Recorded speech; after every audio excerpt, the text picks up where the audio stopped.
Hello everybody, this is Shady here again, and we had some great news yesterday. So it seems like Shin Megami Tensei 5 is going to be getting some kind of enhanced edition. So this seems to be all but confirmed at the moment. Obviously it is still rumours, but there was a listing on a Korean site for Shin Megami Tensei 5 Vengeance edition, which appears to be an enhanced edition. The listing has been taken down now, but it just made the rounds on Twitter, a few news sites and the like. So apparently this is going to be an updated version of the game with new gameplay elements, story elements and whatnot. So kind of what we were hoping for from a port, or from the, what we were hoping for would happen, if that even makes sense. But yeah, so it looks like it's very strange because, I don't know, to me, this seems like it's probably going to happen. Mainly because obviously it's been like, like 2.5 years since the announcement, or since the original release of the game. And obviously, you know, Atlus have a history of doing enhanced versions a few years down the line of most of their games, really. You know, you look at Persona 3, 4, 5, Shin Megami Tensei 3 as well. 4 was going to have an enhanced port, but then they just decided to make a whole new game instead in Apocalypse. And yeah, so it's not out of the question. And strangely enough, so this was announced, and then obviously the listing was taken down. Then all of a sudden, Nintendo announced that tomorrow they're going to be doing a third-party partnership direct. So yeah, expect it to be announced then. And yeah, I think obviously it will come to Switch. I'm hoping it comes in the form of DLC and not just having to buy a whole new version. And yeah, I reckon that this is going to be multi-plat as well, because as we know with Atlus and Sega now, they don't really like doing exclusives, you know.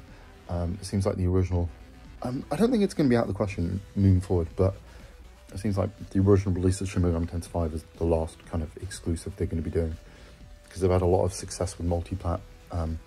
You know, like Persona 5, for example, the Switch version sold, well, it sold like 1 million copies or something. Obviously the majority of that was on Switch. And yeah, like, I think Shin Megami, Persona 3 Reload, which only just came out recently, like, I think it was the best-selling game on Steam or something like that. So yeah, I expect this to be like at least on PC and PlayStation, hopefully on Xbox as well. But yeah, now, you know, talking about the enhancements themselves and what I'd like to see. Obviously they mentioned like story elements. I really hope that we get all these characters fleshed out now. So obviously, yeah, I did do a video about this like about a year ago, because that's when these rumors first came out, and I kind of explained this already. But you know, let's hope that we get to see you know, some of these other characters like Tao and Yakumo, and you know, some of the other kids really get kind of some sort of story elements or something. Like, for example, there's that one girl, right, with the glasses who you see early on, and I swear you never see her again in the game. Like, let's hope we actually see her, because, you know, it's like at the start of the game they introduce you to all these characters. It's like, okay, this is our cast of characters, that's cool. And then basically, besides like Dozai, no one else gets any kind of development, and it's very weird. I think it's no secret that the game kind of had somewhat of a very rushed development anyway. I mean, I say rushed, I mean, it was, you know, it did take them like almost 4 or 5 years or something, didn't it? It was like one of the first games announced for the Switch. But, you know, the point I'm making is that, you know, with the move to Unreal Engine 4, making more of an open world type of game, story definitely suffered. And hopefully this can be the game's second chance, because in my opinion, this game really is like a flawed masterpiece, in my opinion. You know, you have a really solid gameplay foundation, a really cool world. But yeah, just that lack of a really fleshed out story. The base of the story is fine, it's just the characters themselves. I think we need to see a little bit more. That final dungeon really needs to be rethought and improved. Hopefully we can get a cool post-game dungeon, just like in, you know, the SMTV Nocturne, you know, the Maniacs version. I mean, that was the version we just got anyway, but that whole added the whole like Amala Labyrinth thing and that cool kind of storyline there connected to that. You know, SMT Fort Apocalypse, even though I know it's a separate game, but that had like this really cool DLC where you basically, you got the players, you got all the other protagonists and you kind of joined forces and did this labyrinth. It was so cool. Let's hope something like that comes out. Yeah, and obviously all the DLC should be standard, like Demi-Fiend and Cleopatra and, you know, Artemis and all those other demons. Yeah, let's add some more super bosses as well. I really hope that like we get all of the other protagonists as super bosses. That'd be so cool.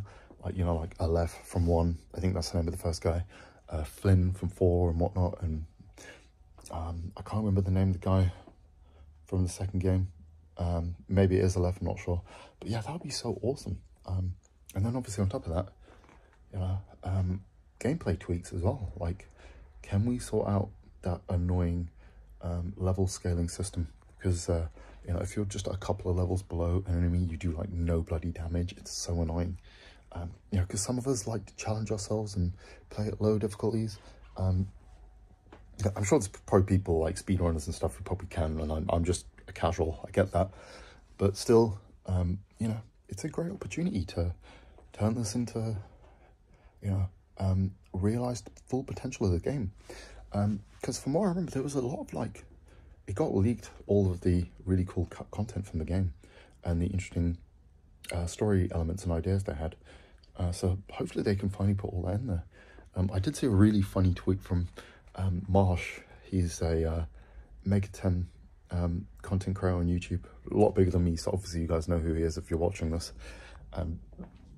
Yeah, he had a good tweet saying basically, so we all basically bought the beta version of the game essentially, which might end up being true, yeah. Like I said, this is rumours, but I just think the timing of the listing and being taken down and then Nintendo's kind of direct happening, third party specifically, it all just lines up perfectly. I think this is going to happen, so I can't wait. And I just want to play the game at 4K 60 on my like PS5 or something. And you know, let's just hope this is the game's second chance and it can really hit off well. It did sell really well on Switch though. I think it did like over 1 million copies or something. The best selling in the mainline games anyway. Well, the best selling of the mainline games. So yeah, let's hope it can go from strength to strength. I could see it at least doubling the sales, being multi-plat. And obviously, yeah, let's just, let's hope it does well, and we can maybe not have to wait too long for SMT6.